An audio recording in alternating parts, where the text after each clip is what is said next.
On trouve dans le monde une variété incroyable de formes de vie.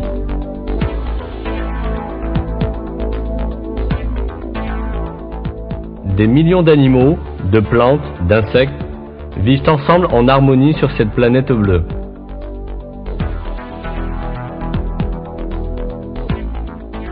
Cette vie, dans toute sa variété, ne peut exister sans qu'existe simultanément un grand nombre d'équilibres très précis.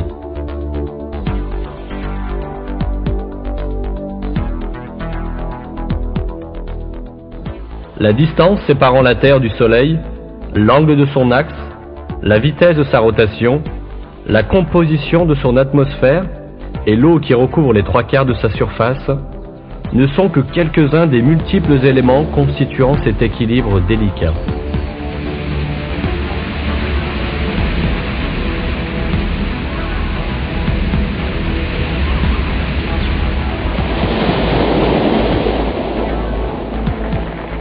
Les mers, qui recouvrent une grande partie de la Terre, sont un élément indispensable de l'équilibre du monde. De nombreux phénomènes de l'atmosphère, de la pluie et la formation des vents au climat en général sont possibles grâce à l'existence des mers.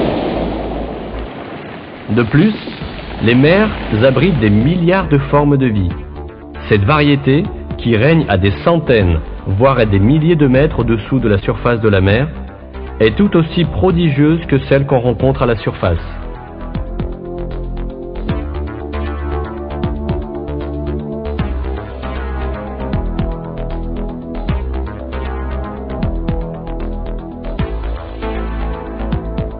Ces beautés du monde sous-marin offrent à nos yeux la création incomparable de Dieu, avec son organisation si précise.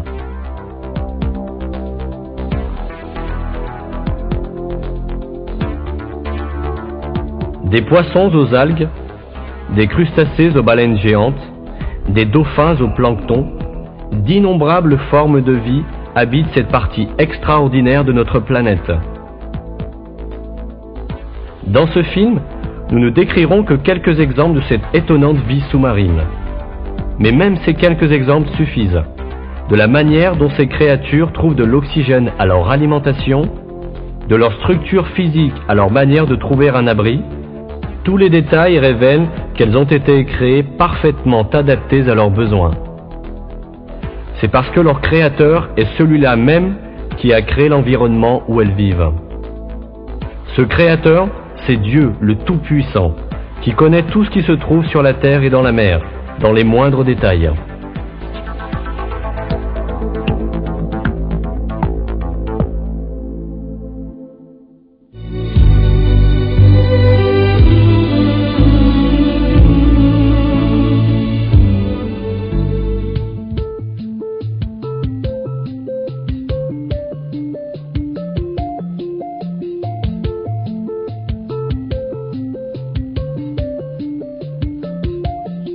Le milieu où vivent les créatures marines leur offre de nombreuses possibilités pour se nourrir.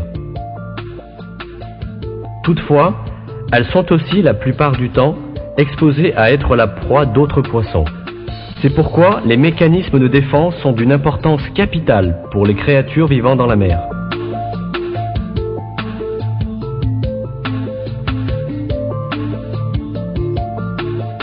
Les techniques de défense et de chasse de ces créatures sont vraiment surprenantes. Bien qu'elles ne possèdent ni conscience ni intelligence, elles présentent des modèles de comportement extrêmement bien conçus.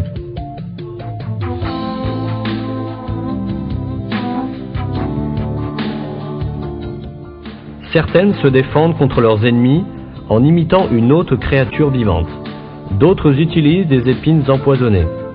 D'autres encore se cachent en montrant une ressemblance remarquable avec les couleurs et les formes du milieu où elles vivent.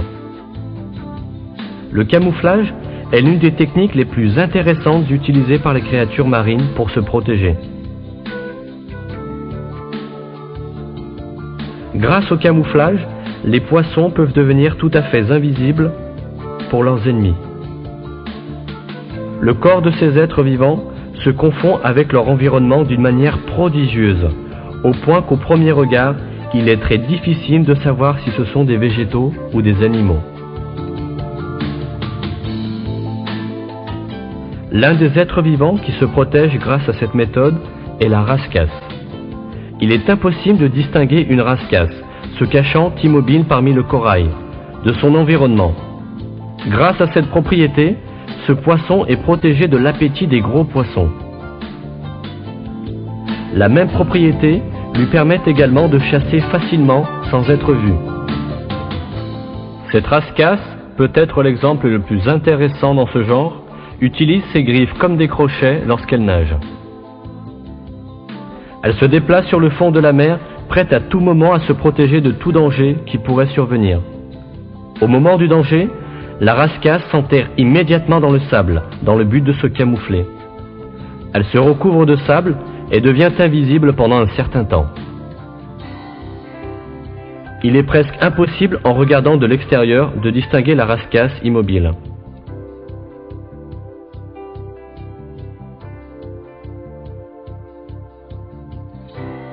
Une autre créature vivant sous la mer qui se cache en se camouflant est le crabe. Dès qu'un danger survient, le crabe se dissimule en s'enfonçant dans le sable et y reste jusqu'à ce que la menace soit passée.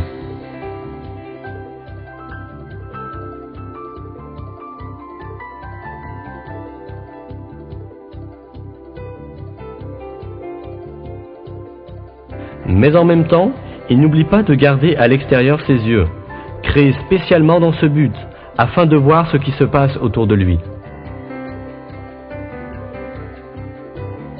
Voici encore une créature marine qui a recours au camouflage, le flétan. Tandis que ce poisson se déplace à la surface de l'eau, un phénomène très intéressant se produit. Le poisson perçoit la couleur du fond marin au-dessus duquel il nage, et y adapte immédiatement sa couleur et ses motifs.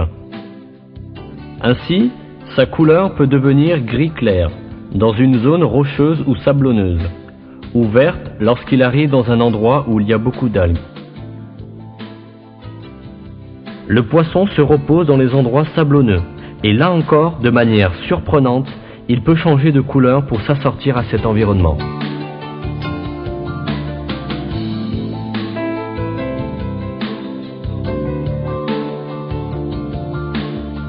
Les poissons que nous avons décrits jusqu'à présent ont été créés de façon à pouvoir camoufler leur couleur, leur aspect et même leurs yeux. Leurs yeux, qui restent à l'extérieur tandis qu'ils sont enterrés sous le sable, peuvent en toute sécurité scruter leur environnement, tout comme un périscope sous-marin.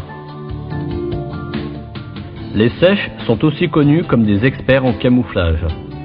Ces créatures possèdent la capacité de changer en très peu de temps le motif et la couleur de leur peau.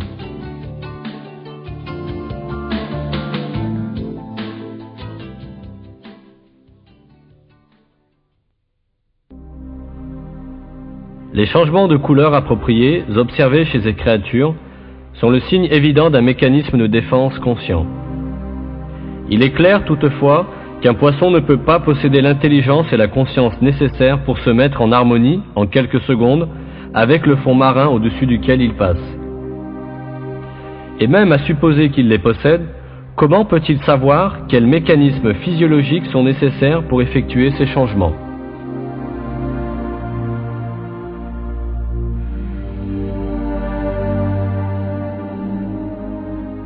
Un poisson qui n'a aucune faculté de réflexion, de discernement ou d'anticipation ne peut évidemment pas se procurer de lui-même toutes ces qualités. Il est évident également que ces systèmes complexes qui rendent le changement de couleur possible n'auraient pas pu se former chez ces créatures par coïncidence. L'auteur de cette création supérieure, c'est Dieu, qui crée tous ces êtres vivants à partir de rien, et leur donne les systèmes avec lesquels ils peuvent se protéger.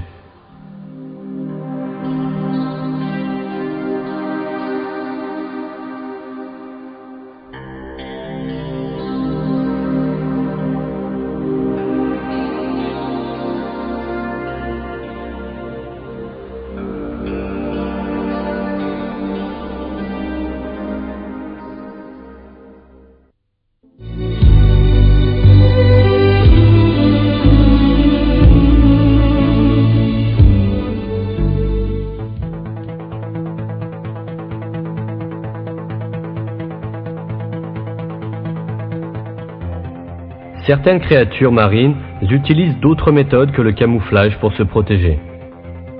Cette créature, par exemple, possède une technique de dissimulation très pratique. Elle se cache sous un morceau de corail qu'elle a trouvé et se déplace sur le sol sous-marin. Ce jeune poisson globe n'est pas un bon nageur. C'est pourquoi il ne peut pas échapper prestement aux ennemis qui essaient de le chasser. Pourtant, il possède une défense parfaite contre les éventuelles attaques. À l'approche du danger, le poisson globe se gonfle. Les prédateurs qui sont incapables d'avaler ce poisson, car il devient très gros, sont obligés de le laisser. Ce poisson-ci, appelé poisson porc épic, apparaît devant nous avec un système de défense semblable à celui du poisson globe.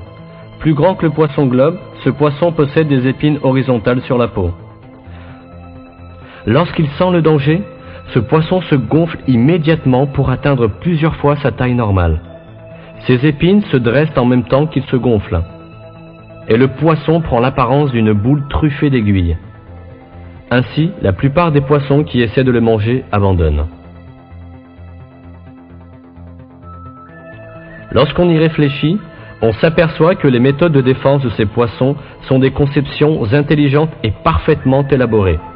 Un poisson globe ou un poisson porc épic possède à la fois un système physique conçu de manière à dissuader ses ennemis et les réflexes qui lui permettent de l'utiliser au bon moment. Il est impossible que ces créatures, qui n'ont ni intelligence ni conscience, fabriquent un tel système dans leur propre corps ou acquièrent d'elles-mêmes les réflexes appropriés. Il est clair que ces créatures ont été créées avec ces propriétés. Dieu, le Seigneur de toute la nature, donne à ces poissons ces armes défensives incomparables, de même qu'il donne à tous les êtres vivants les propriétés adaptées à leur milieu.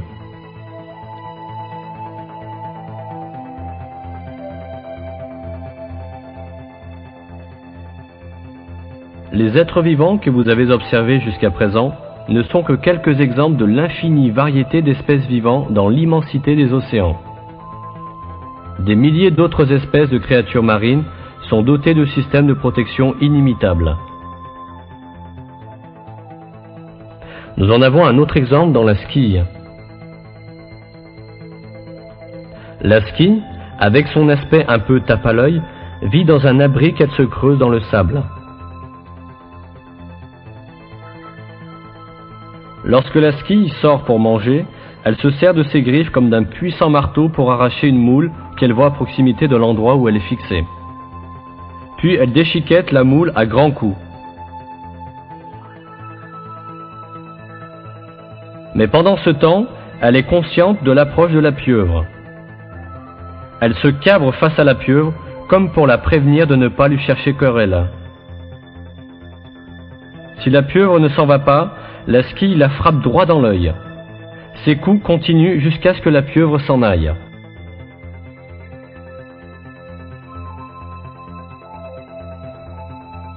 La squille agit comme si elle savait que l'œil est la partie la plus vulnérable du corps de son adversaire et oriente ses coups vers l'œil de la pieuvre.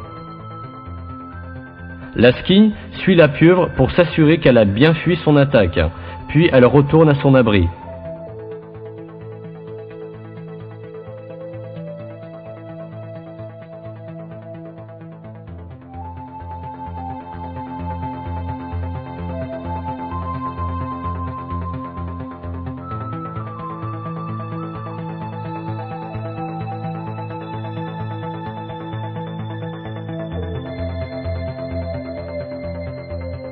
Une autre défense que nous observons chez les créatures sous-marines est l'emploi de faux yeux. Certains poissons ont sur leur nageoire postérieure de grands motifs ressemblant exactement à des yeux. Ces yeux donnent l'impression qu'il s'agit de créatures plus grandes. De plus, ils incitent l'ennemi qui voudrait les attaquer à se tourner vers leur queue plutôt que vers leur tête, laissant ainsi aux poissons le temps de s'échapper. Les véritables yeux de ces poissons sont camouflés avec une large rayure noire. Bien sûr, un tel dispositif n'est pas l'œuvre de la coïncidence, mais a été spécialement conçu pour la protection du poisson. Il est impossible de faire la différence entre la tête et la queue de ce poisson. Les faux yeux à l'arrière sont un moyen de défense parfaitement conçu. Mais plus surprenante encore, la créature entre les frontes de laquelle il nage n'est pas une algue, mais un hippocampe.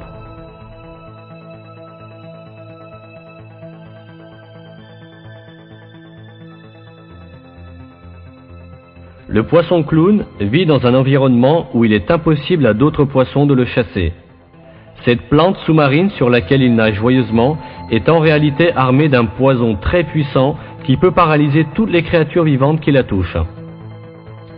Mais le poisson clown n'est pas du tout sensible à ce poison. C'est que la matière transparente de la peau du poisson clown est faite pour arrêter les capsules urticantes de la plante. En s'approchant de la plante, le poisson abaisse progressivement son ventre et commence à faire exploser ses capsules. Grâce à la substance transparente dont est dotée sa surface, il n'est pas affecté par le poison qui explose sur sa peau. Et au bout de quelques tentatives, il acquiert une immunité totale à ce poison. Il peut maintenant vivre tranquillement sur la plante.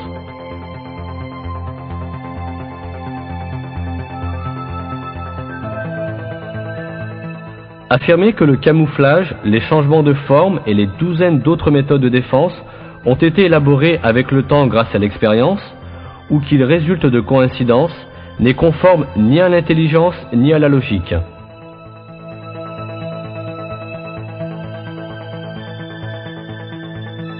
Ces créatures vivantes, qui ne possèdent, elles, ni intelligence ni logique, restent en vie grâce au système et aux caractéristiques qui ont été spécialement conçues pour elles. Seul Dieu, le Tout-Puissant, leur donne ces caractéristiques et les établit dans ces habitats qui leur conviennent si bien.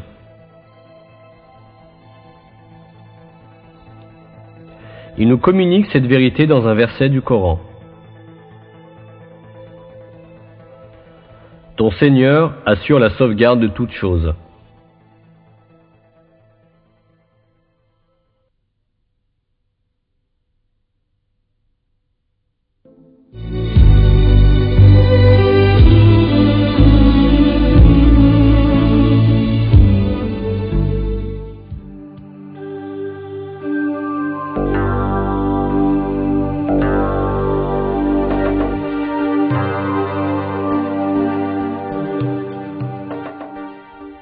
Certaines créatures marines doivent régulièrement nettoyer les organismes, les champignons ou les parasites mortels qui se développent sur leur corps. Mais ces créatures ne possèdent pas de système leur permettant de se nettoyer. C'est pourquoi elles recherchent l'aide d'autres créatures. Voici une créature qui deviendrait habituellement la proie de la première en quelques secondes lorsqu'elles se rencontrent, qui nage tranquillement autour de l'autre et la débarrasse de ses parasites et de ses champignons en les mangeant.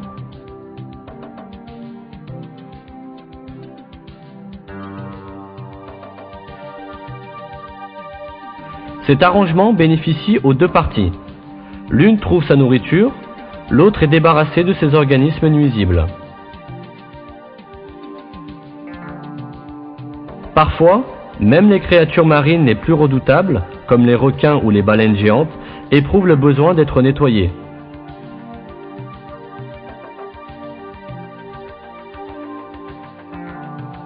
Elles permettent alors aux petits poissons qui accomplissent cette tâche de nager autour d'elles et même d'entrer dans leur bouche.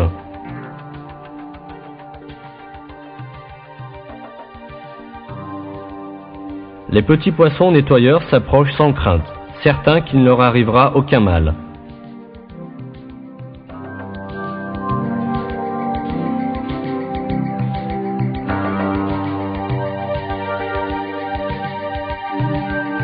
Les petits barbiers nettoient de ces parasites mortels la peau du poisson hachette tacheté.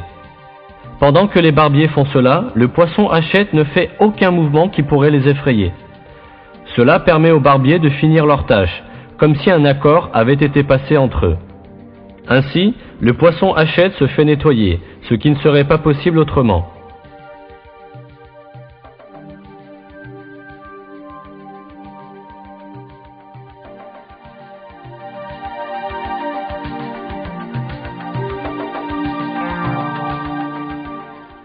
La plupart des poissons coralliens vivent sur les fonds rocheux et se nourrissent d'algues.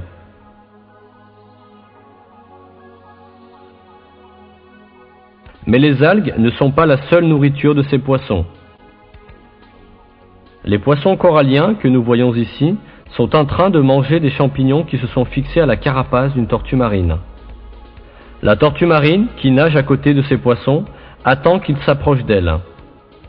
Ainsi, les poissons coralliens effectuent la tâche de nettoyage que la tortue marine est incapable d'effectuer elle-même.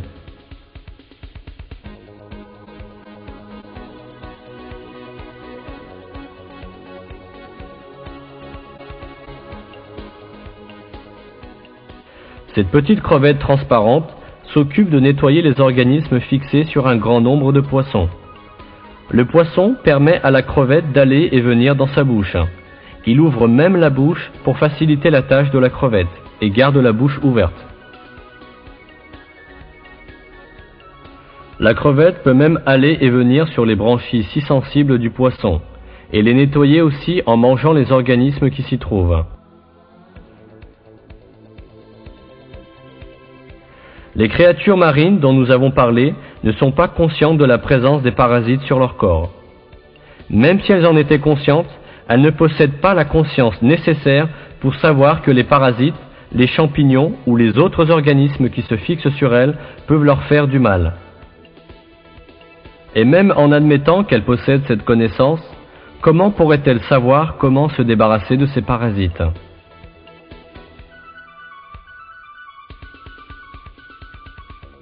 Pourtant, ces créatures savent parfaitement où aller lorsqu'elles ont besoin de ce nettoyage et quels poissons vont l'effectuer. Pour cette raison, elles se déplacent dans l'eau pour aller rencontrer ces créatures vivantes à un endroit particulier, comme si elles leur avaient donné rendez-vous. À ce moment, ces créatures, même si elles sont très dangereuses pour d'autres poissons, ne font jamais de mal à ceux qui les nettoient. En fait, ils changent même de couleur ou emploient d'autres méthodes pour gagner leur confiance et les inciter à s'approcher.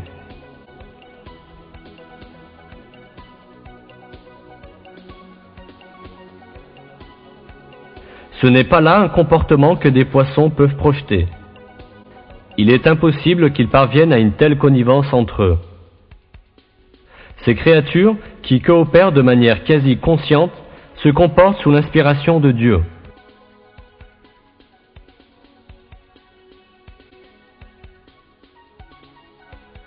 Le possesseur de la connaissance infinie, depuis le premier jour où elles sont apparues dans ce monde.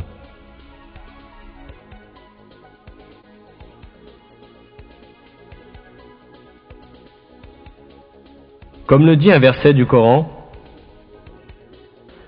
c'est à lui qu'appartient tout ce qui est dans les cieux et la terre, tous lui sont résignés.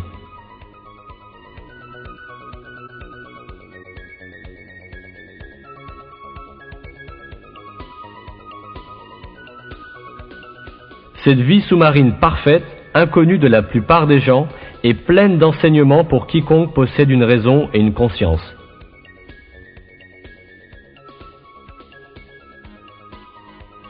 Dieu révèle sa toute-puissance, sa science infinie et son art à travers ces créatures qu'il crée.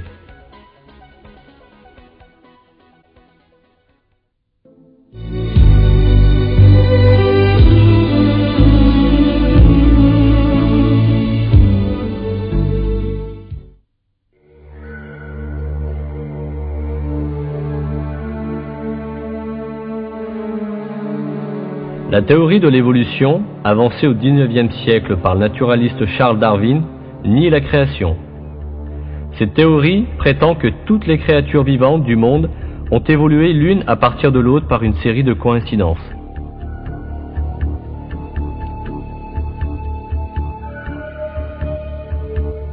Or, lorsqu'on examine attentivement les caractéristiques des êtres vivants, on se rend clairement compte à quel point la théorie de l'évolution de Darwin est une erreur monumentale.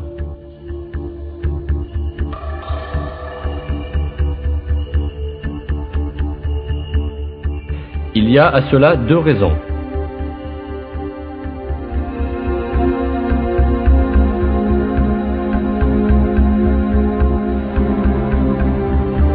Le corps des êtres vivants est fait de systèmes et d'organes extrêmement complexes.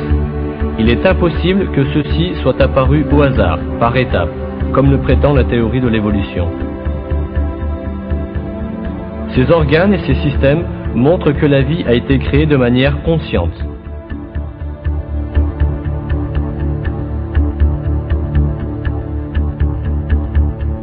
Les diverses créatures que vous avez observées dans ce film en sont la preuve. Les crabes et les flétans, dont l'œil est spécialement conçu pour leur permettre d'observer ce qui se passe autour d'eux quand ils sont enterrés dans le sable.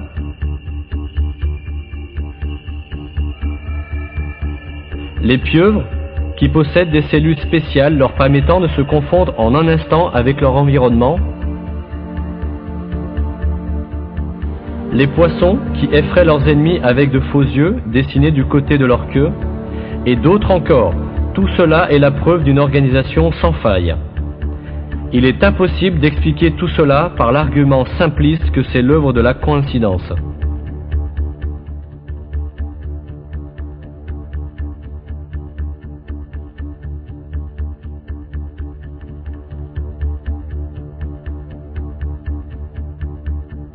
Lorsqu'on examine la documentation fossile, on s'aperçoit que les différentes espèces d'êtres vivants sont apparues subitement dans le monde sous la même forme qu'elles ont aujourd'hui, sans lien d'évolution entre elles. La théorie de l'évolution prétend qu'il doit exister des espèces intermédiaires entre les espèces vivantes. Or, il n'en existe aucune trace. Cela s'applique également aux créatures sous-marines.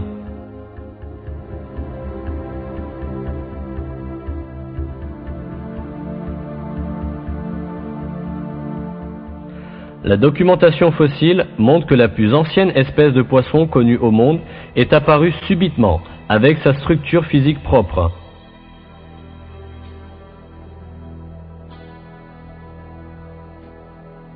Ces poissons ne ressemblent en rien aux créatures marines invertébrées qui existaient avant eux.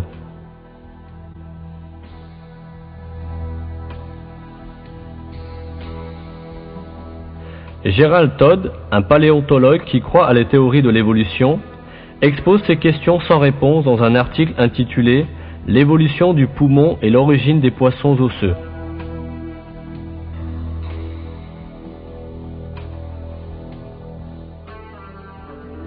Les trois subdivisions des poissons osseux font leur apparition dans la documentation fossile à peu près en même temps.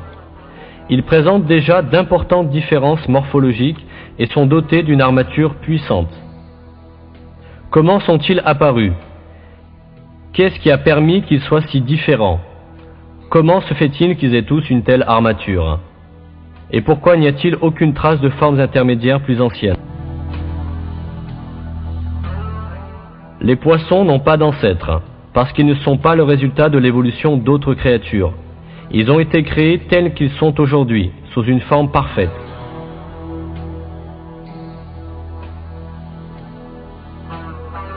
Les poissons électriques sont une autre catégorie d'êtres vivants qui ont laissé les évolutionnistes perplexes.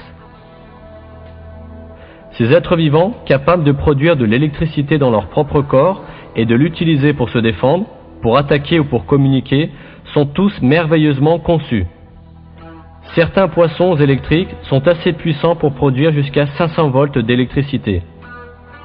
De plus, dans les mers de la Terre, il existe des créatures sous-marines électriques de structures fort différentes les unes des autres. Les évolutionnistes ne peuvent même pas imaginer une relation d'évolution entre ces créatures électriques. La question des poissons électriques a beaucoup donné à réfléchir à Charles Darwin, l'auteur de la théorie, et l'a conduit à reconnaître un certain nombre de points. Dans la partie de son ouvrage « L'origine des espèces », intitulée « Les difficultés de la théorie », Darwin écrit « Les organes électriques des poissons présentent un autre cas de difficulté particulière. Il est impossible de concevoir par quelles étapes ces merveilleux organes ont été produits.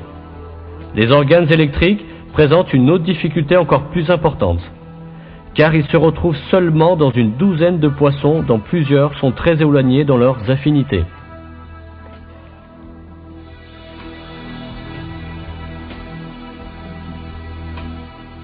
En fait, les difficultés de Darwin sont interminables. C'est que chaque créature sous-marine abonde en caractéristiques qui montrent qu'elle a été parfaitement créée.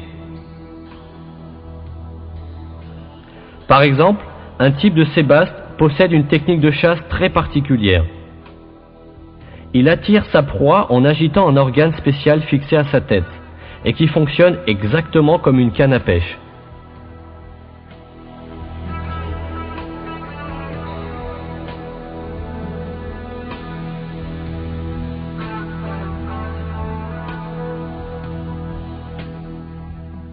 Le poisson archer, quant à lui, est un tel expert en géométrie qu'il peut calculer exactement la position d'un insecte qu'il voit, malgré la réfraction de la lumière dans l'eau.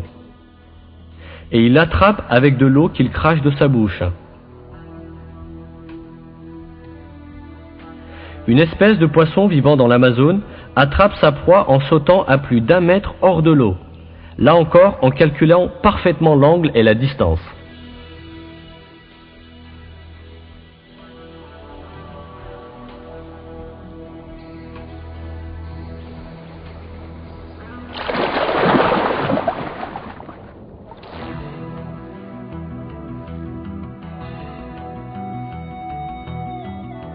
Tous ces êtres vivants nous révèlent une vérité importante. Chacun est la preuve vivante de celui qui les a créés.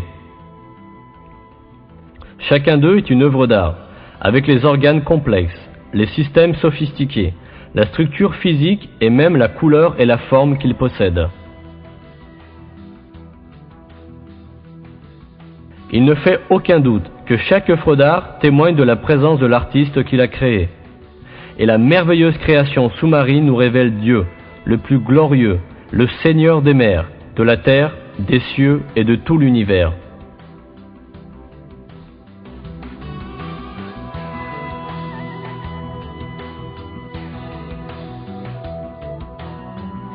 L'art inimitable de la création divine est évoqué dans un verset du Coran. C'est lui, Dieu, le Créateur, l'auteur de toutes choses, celui qui donne forme. À lui appartiennent les plus beaux noms. Tout ce qui est dans les cieux et la terre le glorifie. C'est lui le puissant, le sage.